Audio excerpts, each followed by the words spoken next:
Hello and welcome to the Elsie Smith Show. My guest today, all the way from Perth in Australia, is Adam Barralet, and our topic is a love of gemstones, healing with crystals. Adam is one of Australia's premier spiritual teachers and is adept at working with crystals along with essential oils, animal guides, tarot, and astrology. Adam, welcome to the show. Thank you so much for having me today. How did you get into working with crystals?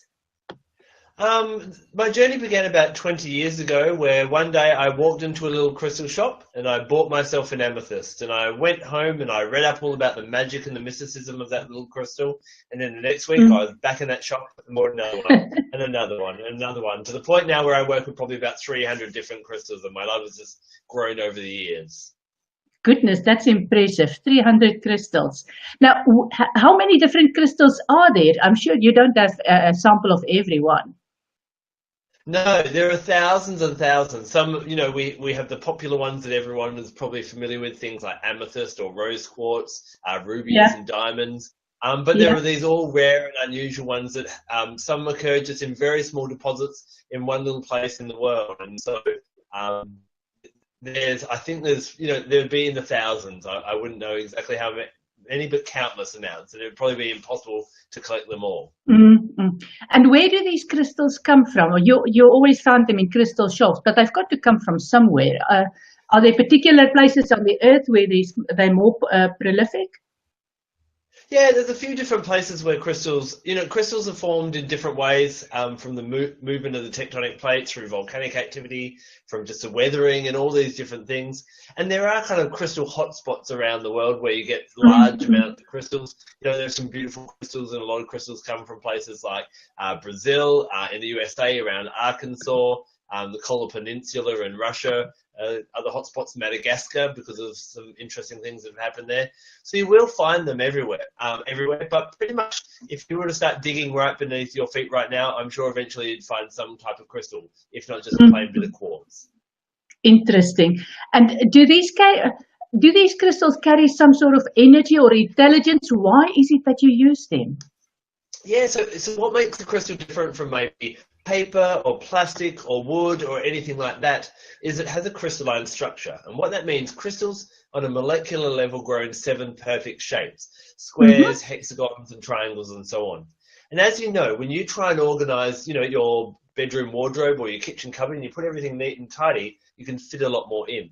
So crystals tend to hold a lot of energy within their matrix than other regular things. And so it's that energy that when we're working with crystals for healing or manifestation or anything like that, that's the type of energy you're utilizing. Yes, because they hold a lot more energy in that tidy matrix. That's why we work with crystals as opposed to other things. Okay, and what is it that makes each crystal unique? You've got, like you say, you've got in your collection over 300. What is it that makes each of them unique?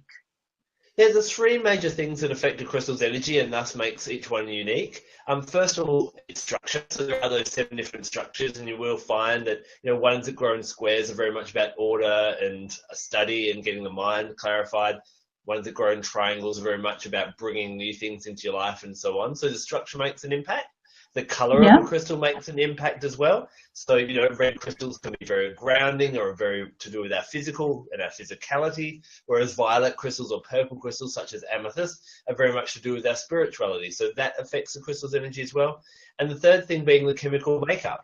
So different minerals soak in and form these different crystals, and each mineral or each metal has a different energy as well. So that those 3 things dancing together, the structure, the color, and the chemical makeup, that's what makes each crystal a little bit different. And these crystals have been around for a very long time. It's probably before your time, but in the I'm guessing now, but around the 70s. There was a huge movement about pet rocks. I don't know if you were aware of that. I think it was a bit of a joke at the time, because it was a pet that you could give attention to whenever it suited you rather than the pet.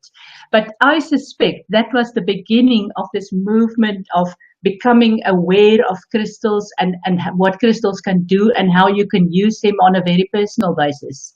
What do you think? Yeah, quite possibly. For the modern age and the emergence of that new age, that could have been definitely one of the ways where crystals were kind of being utilized, or people were starting to tune into them. However, that crystals in crystal healing have been used for hundreds of years. The ancient Egyptians were using them. Native American cultures, cultures throughout Asia, all around indigenous in Australia, probably all around the world. That crystals and gems of different colours and qualities were, kings and queens would fight over them for their crowns and their magical and powers in that way. And the mystics and our ancestors that practiced the spiritual arts were definitely using them in all different ways as well.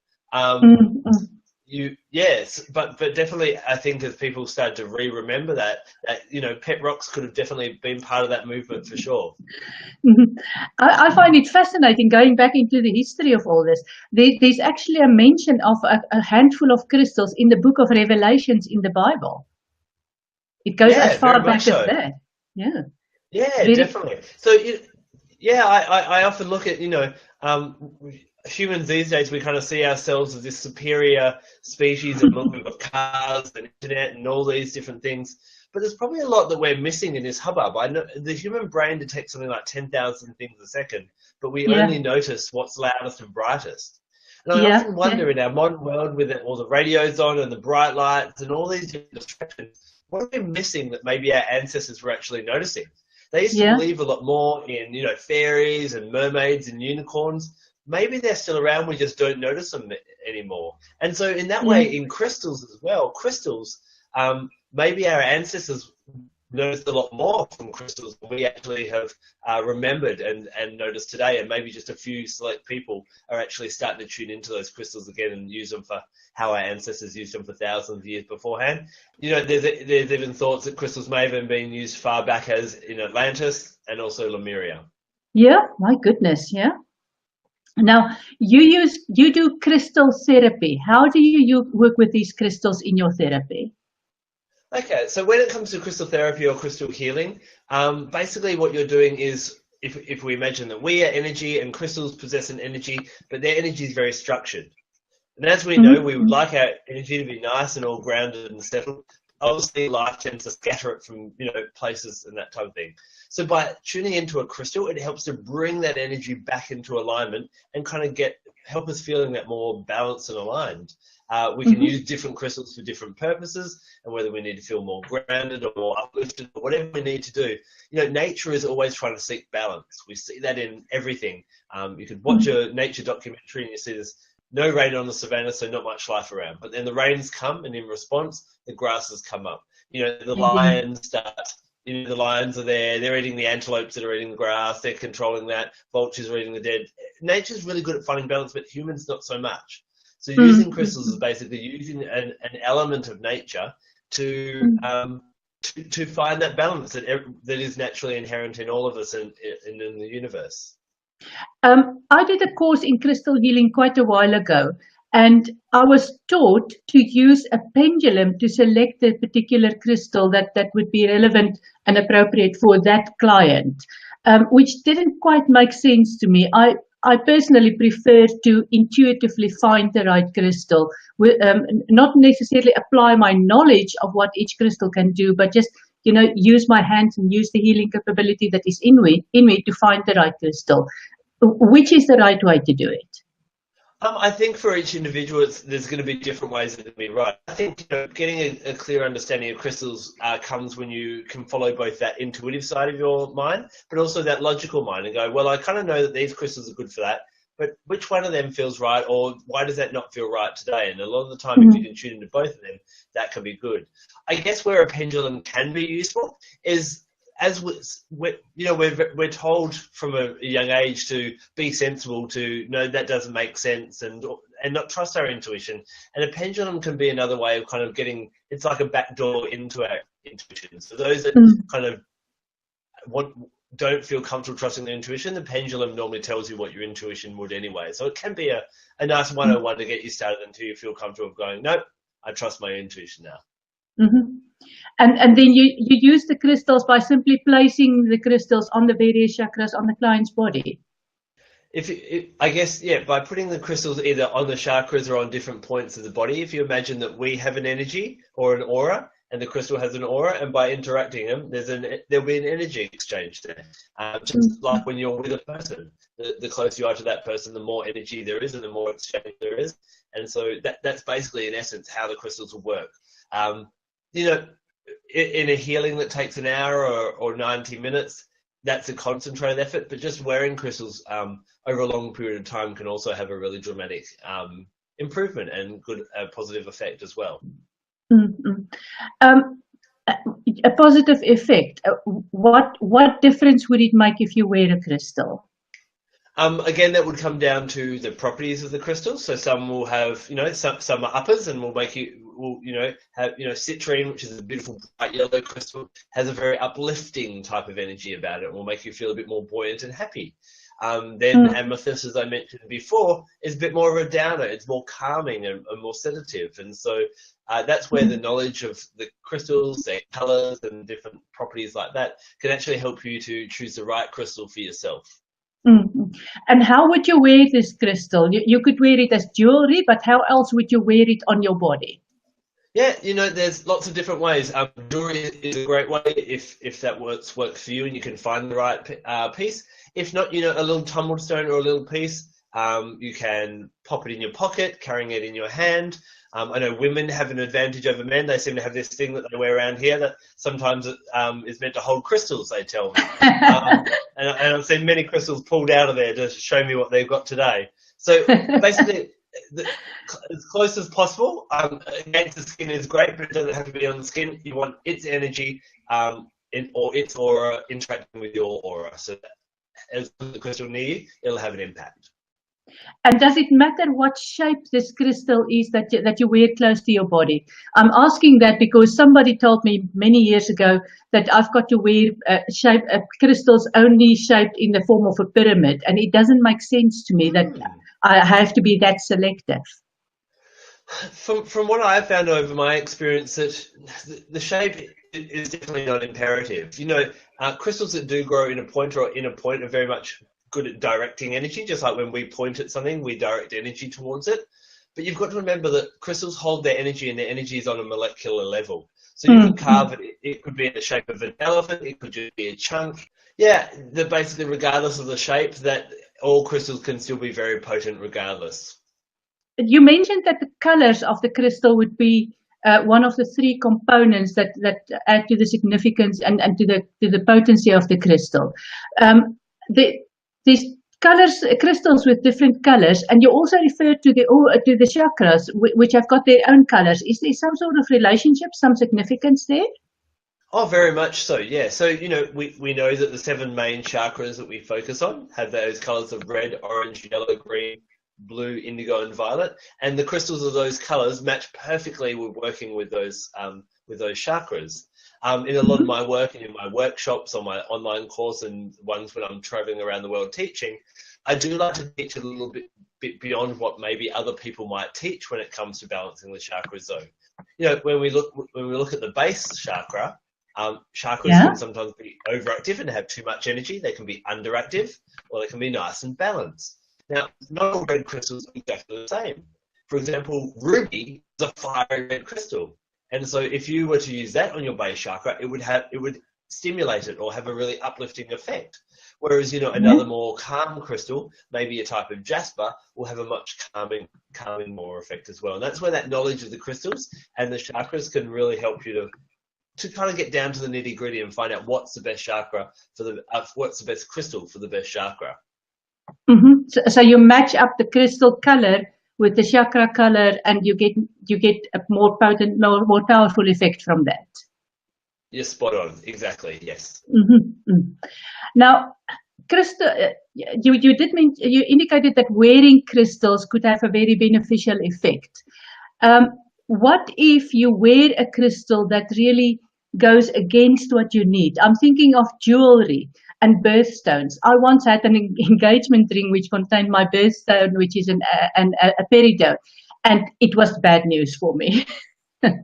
So, so what do you do with jewelry that you're fond of, but the crystal in the jewelry doesn't go with what you require? For want of a better term, you're kind of stuck between a rock and a hard place on that one. Um, you know, Yeah. but basically what happens is I kind of like to explain or think of crystals as they're like people. Do you mean? And some people, you know, we all form different groups and we have different groups. And some people personally we love and we love spending time with and they're really good for us. Some people we're okay spending time with, but they're probably not the best for us. And some people we have a total repulsion from. And so different crystals will suit different people. Now, the interesting thing about the origin of birthstones is it's believed that it was basically just something formed by associations like the American Jewelers Association and the British Jewelers Association, who thought if we allocate a different crystal each month, guess what we can sell on 1 month? So if you're born in, you know, in say February, and we say your crystal's amethyst, then guess what? We can sell more amethyst in February and that type of thing. Yeah. It doesn't really have much of a reference to the astrological or the star signs or anything of those people born on that month. And so birthstones really are more of a symbolic thing. They don't really resonate with the person's energy. So the fact that you didn't resonate with peridot is, yeah, definitely not a surprise whatsoever. Now, if for some reason you're wearing a crystal that you resonate with, I guess it's like people that you don't really resonate with. There's probably from every single crystal that's out there, just like every single person that's out there, we have something that we can learn from them and some benefit we can get from them. Maybe if we're not drawn to a crystal or if we find a repulsion to the crystal, maybe that's an issue that we're not willing to confront at this point in time. And so maybe it would be a good idea to work with that crystal and learn to love it. Learn to love it. I like that one. You do a lot of crystal courses. We teach people how to use these crystals, and you've been doing crystal healing for many years. Tell me about some interesting experience you've had with these crystals. So one of the favorite things that I find that people are really interested in when it comes to you know, crystals and that can be love and finances or prosperity. Or prosperity, yeah. Yeah.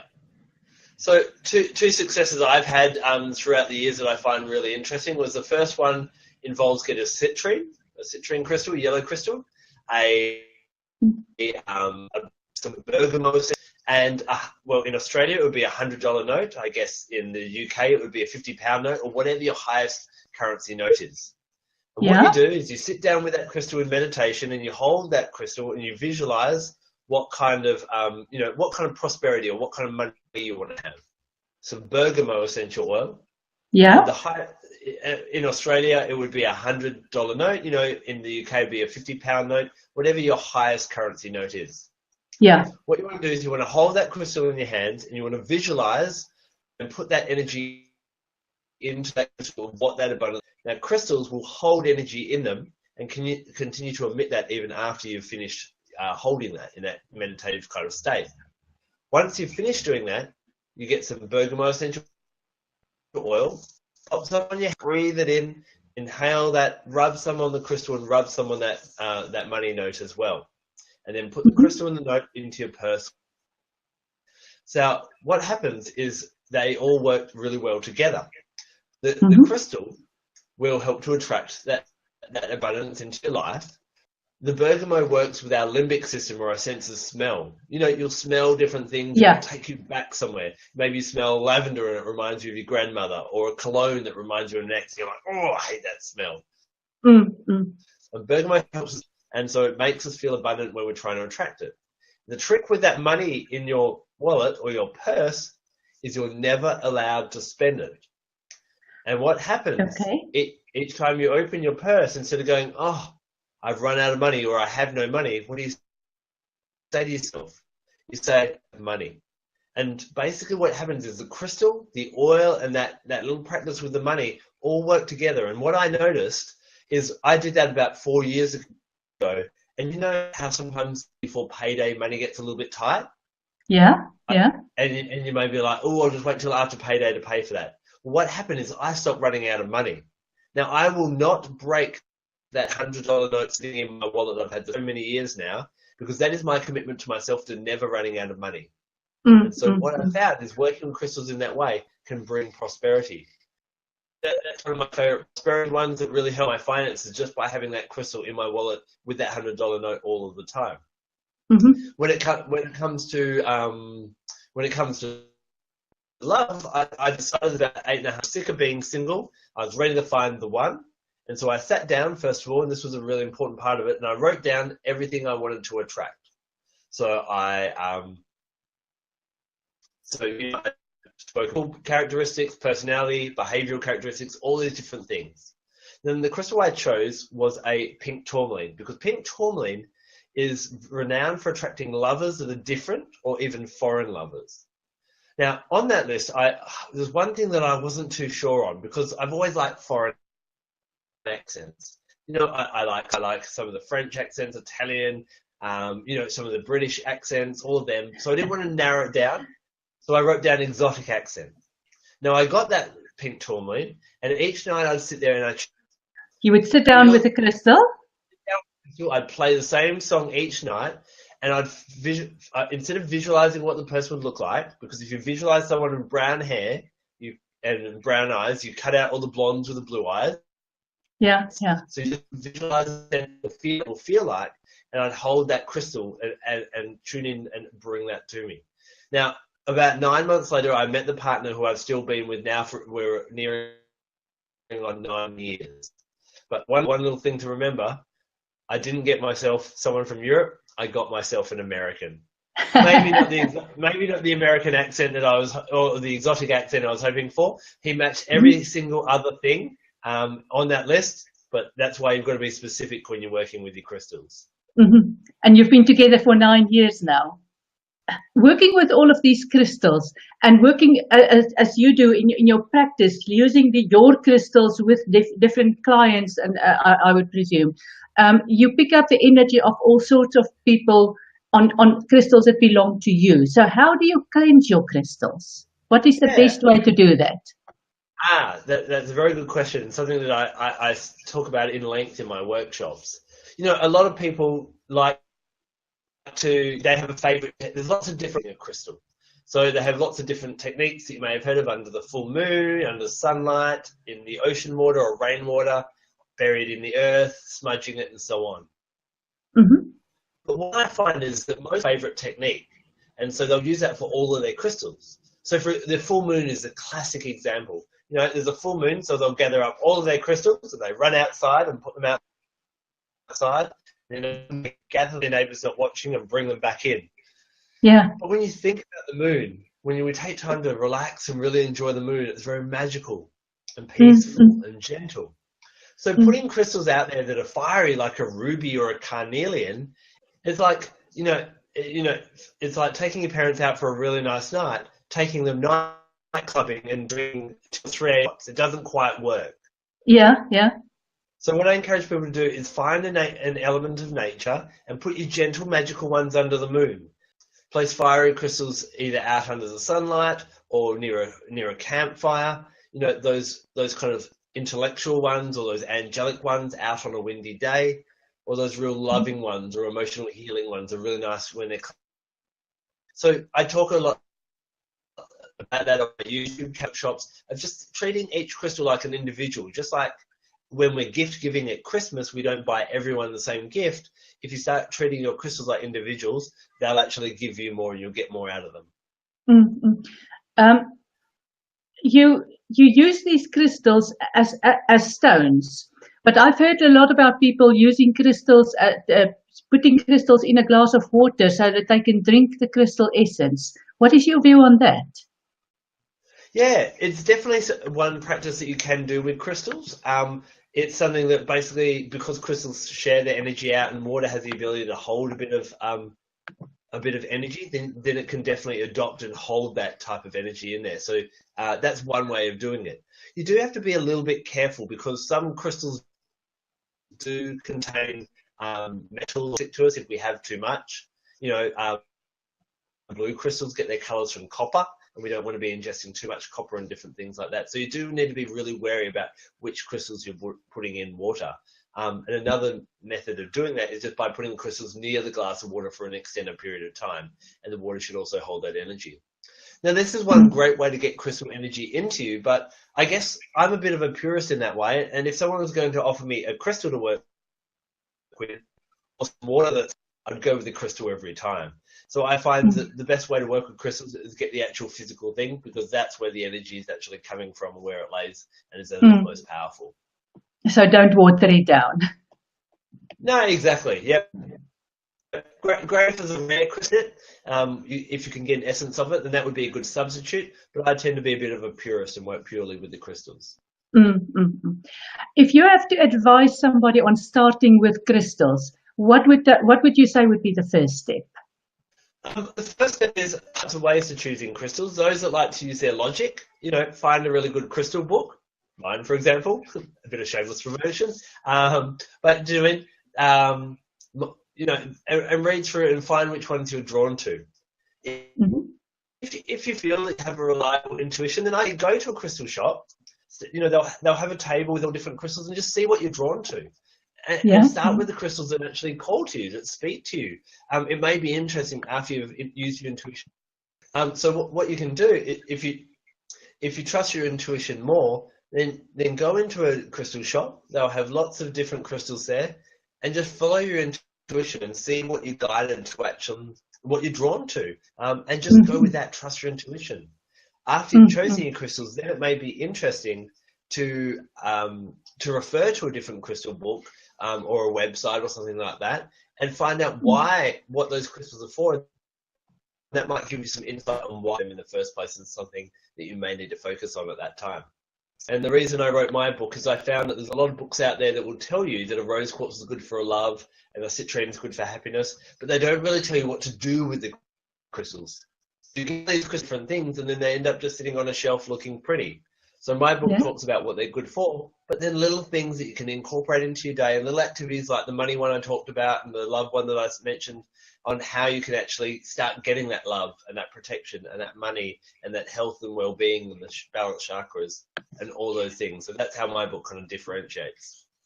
Adam, just one last question. If people want to get hold of you, that would be through your website, which is on the screen now, adambarralet.com.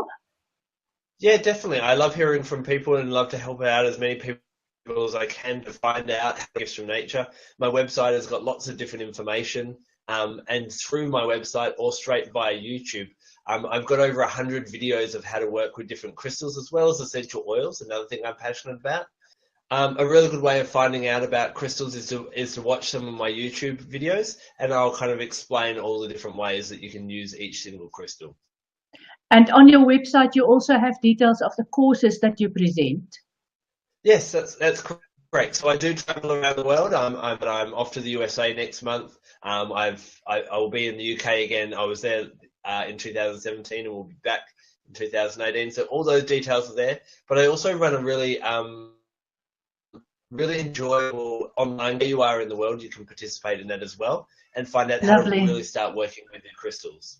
And so all the details are on my website for that too. Lovely. Thank you, Adam.